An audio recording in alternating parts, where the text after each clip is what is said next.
Okay, question 2. Tom collected 100 logs and measured their lengths in centimeters. Table below shows a group frequency distribution of his results. Okay, so on the graph paper, draw a grouped frequency diagram. So basically, when you see this word here, grouped frequency diagram, it just means a bar chart. Okay, that's what it is, but it's a bar chart where there are no gaps in between them. So think of it as simple as that, right?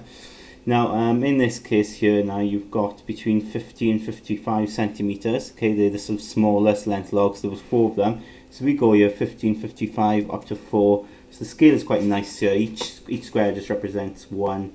So we're going to go up to a height of 4. Okay, so there you go. You've got that bar there. The next bar, 55 to 60, is going to be 18. So we're going to go all the way up to 18. And with a group frequency diagram, as I said, the bars, there's no gaps between them because the data is continuous. Okay, you go straight from 55 onto the next group, and also the bars are going to be the same width as well. 60 to 65, so that's going to be 38, which is all the way up here. Okay, so we've got that one done. 65 to 70 is 30, so we go all the way across to 30. And then 70 to 75 is 10, so we go 10 there. And we've got our grouped frequency diagram.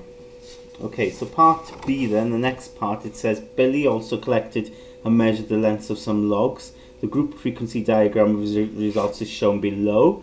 How many logs did Billy collect and measure? And of course, here are the frequencies. Now, frequency, don't forget, means how many, okay?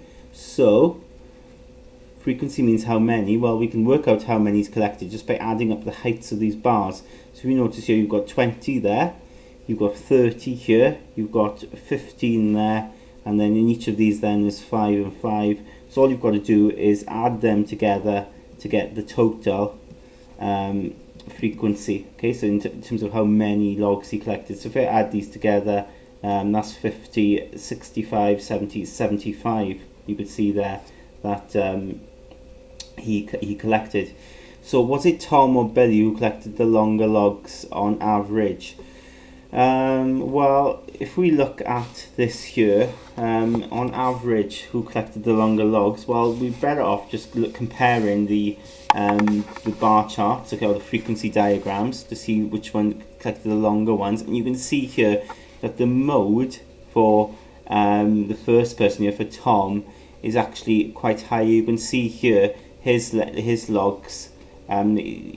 Is quite frequent here. The frequency is quite high for the longer logs, whereas here, if you look at the similar measurements here for Billy, he hasn't got so many. The frequency is quite low for these longer lengths. So, what was it Tom or Billy who collected the longer logs on average? Well, we can say that Tom. Okay.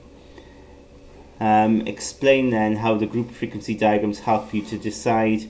Well, we can see here that higher frequencies for the longer lengths. Okay. Also, we could even look here at the mode, couldn't we? We could even use that as an argument. We could say the mode for Tom was 60 to 65. Okay. Whereas the mode for Billy is 50 to 60. Okay. Now, this is perfectly fine to use that reasoning. Okay.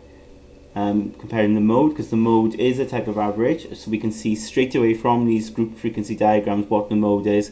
This mode here, the most frequent here, is 60 to 65. So obviously that's a longer length than Billy here, whose mode is 50 to 60. 50 to 60.